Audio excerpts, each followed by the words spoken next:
नमस्कार, आप देख रहे हैं न्यूज़ 9 भारत और मैं हूं आपके साथ अशोक चौहान। देश और दुनिया की तमाम खबरों पर आइए डालते हैं एक नजर।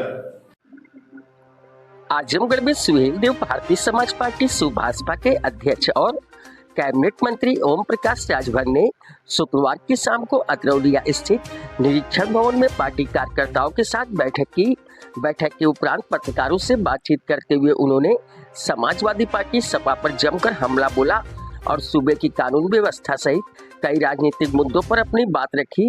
राजभर ने कहा वो पिछले 2 वर्षों से अतरौलिया और आजमगढ़ के क्षेत्रों में लगातार सक्रिय हैं। उन्होंने दावा किया कि आजमगढ़ में कभी समाजवादी पार्टी के संरक्षण में चलने वाली गुंडागर्दी को उन्होंने 60 से 70% तक कम कर दिया है। उन्होंने कहा पहले यहाँ सिर उठाकर किसी को मार देना, हत्या कर देना, गाली देना और जमीन कब्जा करना आम बात थी, लेकिन आज इन सभी पर विराम लग चुका है। विभिन्न जिलों में हुई आपराधिक घटनाओं का जिक्र करते हुए उन्होंने सपा को घेरा। राजभर ने आरोप लगाया कि सपा का कल्चर हमेशा से दलितों और पिछड़ों के दमन कर रहा है। उन्होंने भदोही, आजमगढ़, प्रयागराज, कौशाम्बी, मऊ और देवरिया जैसी जगहों पर हुई घटनाओं का उदाहरण देते हुए कहा कि इन मामलों में सपा से जुड़े लोगों पर ही हत्या और बदसलूकी के गंभीर आरोप लगे हैं। सपा प्रमुख अखिलेश यादव द्वारा आगामी सितंबर महीने में निकाली जाने वाली रथ यात्रा पर प्रतिक्रिया देते हुए राजभर ने कहा कि वह स्वयं इसके जवाब में सावधान यात्रा निकालेंगे। उन्होंने अति पिछड़े और दलित समाज जैसे नाई प्रजापति, विश्वकर्मा पाल, राजभर निषाद, धोबी पासी आदि को आगाह करते हुए कहा कि सपा ने सरकार में रहते हुए केवल अपनी जाति विशेष को बढ़ावा दिया, इसलिए अब इस समाज को सावधान रहने की जरूरत है। अखिलेश यादव पर तंज कसते हुए कहा कि जब आजमगढ़ उपचुनाव में धर्मेंद्र यादव चुनाव लड़ रहे थे तब अखिलेश यादव एसी कमरे में आराम कर रहे थे, जबकि हम लोग 45 से 46 डिग्री तापमान में 300 से ज़्यादा नेताओं को साथ लेकर जमीन पर पसीना बहा रहे थे। देश में एक देश एक चुनाव, 1 नेशन 1 इलेक्शन के मुद्दे पर राजभर ने सरकार का पूरी तरह से समर्थन किया। उन्होंने तर्क दिया कि जब 18 वर्ष का युवा पंचायत निकाय, विधानसभा और लोकसभा सभी चुनावों में वोट डालता है तो देश में मतदाता सूची भी एक ही होनी चाहिए। उन्होंने कहा कि विकास की गति को तेज करने के लिए ये व्यवस्था बेहद जरूरी है। रामपुर में आजम खान की संस्थाओं पर हो रही बुलडोजर और कानूनी कार्रवाई को उन्होंने समाजवादी पार्टी की साजिश बताया। उन्होंने कहा कि सपा नेताओं ने केवल उनका इस्तेमाल किया और आज आजम खान उसी के शिकार हुए हैं। वहीं गठबंधन में शामिल निषाद पार्टी के प्रमुख संजय निषाद के बयानों और निर्दलीय चुनाव लड़ने की धमकियों पर राजभर ने स्पष्ट किया कि इससे गठबंधन को कोई नुकसान नहीं होगा। उन्होंने कहा कि आज के समय में हर वर्ग तैयार है और जो लोग निर्दलीय लड़ने की बात कर रहे हैं, चुनाव मैदान में उतरते ही उन्हें अपनी असलियत का पता चल जाएगा। न्यूज़ 9 भारत के लिए अमित खरवार की रिपोर्ट। मंत्री, सबसे पहला जंतर मंतर पर 19वें दिन अनिश्चितकालीन भूख हड़ताल पर बैठे हुए समाजवादी कार्यकर्ता सोनम वांगचुक का सभी विपक्ष सपोर्ट कर रहे हैं, इसमें आपका क्या कहना है? देखिए, विपक्ष सपोर्ट कर रहा है, पहले तो उनको खुद समझना चाहिए, वो समझदार हैं, सूझबूझ के हैं कि देश के प्रधानमंत्री जी ने अपने हाथ में परीक्षा लेकर के खुद परीक्षा करा दिया, कहीं भी कोई चू नहीं बोला। इस बात को तो उनको खुशी होनी चाहिए। और विपक्ष जो चिल्ला रहा है, अब विपक्ष का काम ही है विरोध करना। विपक्ष विरोध करे, सरकार अपना काम कर रही है। 1 नेशन 1 इलेक्शन पर आप क्या कहना चाहेंगे? तैयारियां हो चुकी हैं? हम उसके समर्थक हैं, इस नाते समर्थक हैं कि 18 साल उम्र का पंचायत चुनाव में वोट देता है, निकाय चुनाव में वोट देता है, लोकसभा विधानसभा में देता है, तो फिर मतदाता सूची एक होनी चाहिए। इसके लिए 1 नेशन 1 इलेक्शन की ज़रूरत है। विकास अगर गति से करना है तो निश्चित है कि एक देश एक चुनाव उसके लिए बहुत ज़रूरी है। रामपुर में आजम खान की संस्था पर बुलडोजर की कार्रवाई की मंजूरी कर गई है, उनके काफ़ी विवाद है। 40 से 38 बिल्डिंग को लीगल बताया गया है और शैक्षिक संस्था पर सरकार लीगल नोटिस भी कर रही है, नरमी नहीं बरत रही, क्या कहना चाहेंगे इसमें? ये समाजवादी पार्टी की साजिश है। समाजवादी पार्टी अगर आजम खान जी को अगर सही सलामत रखना चाहती तो फिर सरकार उनकी थी, जो ज़मीनें सरकारी थी उनके नाम पट्टा करके दाखिल खारिज करा देते। तो आज रिकॉर्ड में दिखता ना कि ये विद्यालय की ज़मीन है। लेकिन समाजवादी पार्टी के नेता अखिलेश यादव जी हों चाहे मुलायम सिंह जी, बड़ी बारीकी से उनको यूनिवर्सिटी तो बनवा दिया और ये कहा कि घबराओ नहीं, आगे चल के तुम्हारे खिलाफ कार्रवाई होगी। आज उसी में फंस गए हैं आजम खान जी। क्या सिर्फ आजम खान के नाम से जुड़े होने के कारण ऐसी कार्रवाई की जा रही है? नहीं, ये समाजवादी पार्टी के लोगों की साजिश है जिसके शिकार हैं आजम खान जी। आप लगातार सुबह सुबह अखिलेश यादव जी को लेकर बयान करते हैं, उनको नमस्ते कहते हैं, जिसमें राजनीतिक गलियारों में चर्चा हुआ है कि आप अलार्म क्लॉक की काम कर रहे हैं, उनको लगातार चेतावनी भी दे रहे हैं। क्या है मकसद, क्या है देखिए, उन्होंने हमको तलाक दे दिया, हमने कबूल कर लिया। रोज़ सवेरे उनकी फ़ोटो हमारे सामने आ जाती है, बगलिए में रहते हैं।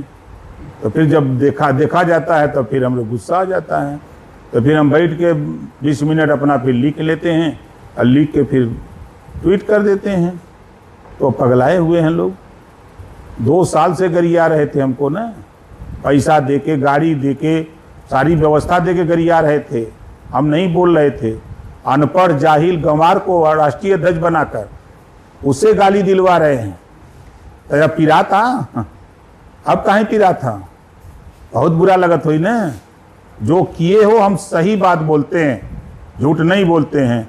जो सच्चाई है वही आज भी ट्वीट किया हूँ। कोई माई कलाल अगर चैलेंज देता तो चला जाए भदोही।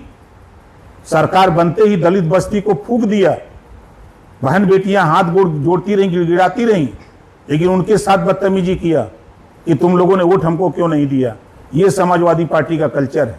इस नाते उनको एक एक पार्ट 1, पार्ट 2, पार्ट 3, अब कल पार्ट 4 का आएगा। हाँ, आपको अलार्म क्लॉक के बारे में बताया कि उनको अलार्म में जगाया जा रहा है।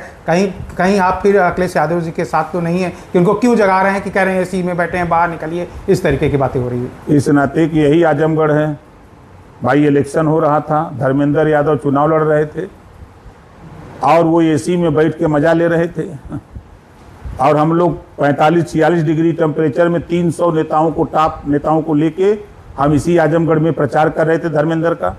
जब मैंने उनको कहा कि एसी से निकल के आइए, सभा करिए, हम 8-10 हज़ार वोट से हार रहे हैं, तो कहा नहीं आप, हम लोग जीत रहे हैं, आप जो है वहाँ रहिए। तो उनकी मंशा थी कि भाजपा भले जीत जाए लेकिन सपा न जीते। उसी समय मैंने कहा था कि एसी से निकलो बाहर। एसी में एक दिन निकले थे, पूरा पेचकुल फेंक दिए थे। देखा नहीं, टोपी पसीना लोगों का नीचे आता है, इनका ऊपर चढ़ रहा था। आप रोज़ सुबह सुबह मैसेज कर रहे हैं, तलाक की बात कर रहे हैं, तो उसी तरीके से अखिलेश यादव भी सवेरे सवेरे उठ के वो मैसेज भी देख रहे होंगे। बिल्कुल। क्या है उसको मतलब, क्यों तलाक देने के बाद ऐसा? वो सलाह माने न माने, हम तो उनको सलाह दे रहे हैं कि अपने लोगों को समझाओ। आपके इसी आजमगढ़ में आप बताओ, बारात में राजभर के बेटा को समाजवादी पार्टी के नेता 10 लोग मिलकर के 10 यादव ने मार के हत्या कर दिया। मालूम है ना इस बात को? पूरा प्रदेश जान रहा है। इसी आजमगढ़ में राजभर की बेटी की हत्या कर दिया समाजवादी पार्टी का नेता। बाकायदे मुकदमा दोनों पर लिखा गया है, दोनों पकड़ के जेल गए हैं, दोनों 10 इधर से और एक वो जेल गया हुआ है। आपको ले चलें प्रयागराज। गुप्ता परिवार अपनी बेटी की इज्जत बचाने में लगा तो समाजवादी पार्टी के लोगों ने उसके परिवार के 3 लोगों की हत्या कर दिया। कौशाम्बी पाल की बेटी के साथ रेप किया, उसकी हत्या कर दिया। कौन? समाजवादी पार्टी। अगर हम मऊ की बात करें, हल्दरपुर थाने में आज भी FIR दर्ज है। वहाँ 4 यादव मिलकर के राजभर को गोली मार दिए, उसकी डेथ हो गई। वहीं मधुबन में यादवों ने मिलकर के राजभर को मार दिया, उसकी हत्या हो गई। आपके देवरिया में चौहान, राजकुमार चौहान को दिन में गोली मार दिया, समाजवादी पार्टी का नेता यादव गोली मार दिया, उसकी हत्या हो गई। हम अगर 12 ले चलें, एक एक जिले का गिना दें, ये क्या कर रहे हैं, यही तो उनको याद दिला रहे हैं। अखिलेश यादव जी सितंबर महीने में अपनी रथ यात्रा शुरू करने जा रहे हैं। मथुरा से होने वाली उम्मीद जताई जा रही है, जहां एक तरफ योगी जी को चुनौती दे रही है। क्या अखिलेश जी उस चुनौती को स्वीकार कर लिए हैं? हम सावधान यात्रा निकालने वाले हैं।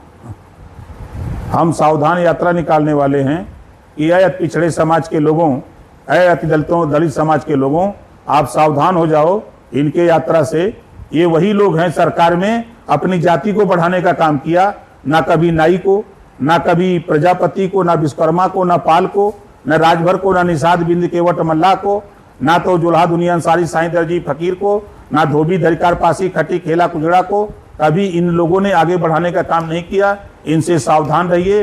अगर अपने सम्मान के साथ जीना है, कानून का राज कायम करना है, दंगा से मुक्ति पाना है, तो फिर सावधान रहिए। ऐसे रथ यात्रा चलाने वाले समाजवादी पार्टी के नेता से आप लोगों को सावधान रहने की जरूरत है।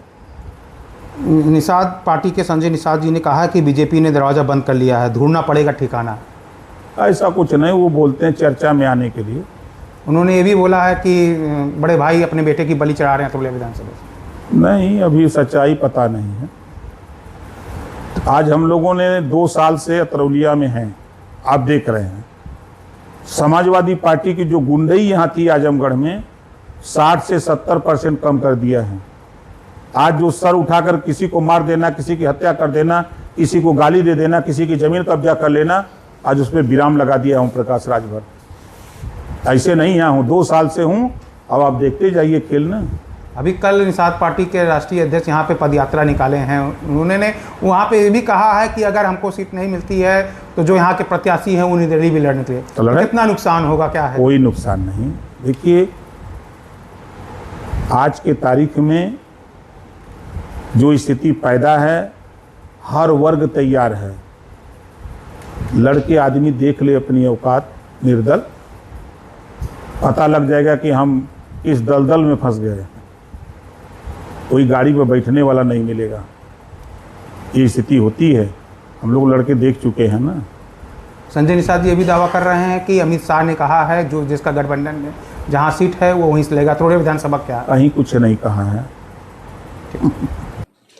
यहाँ खबरों का सिलसिला कभी नहीं थमता। सिर्फ और सिर्फ बने रहिए न्यूज़ 9 भारत पर। अब चाहूंगा इजाजत। नमस्कार।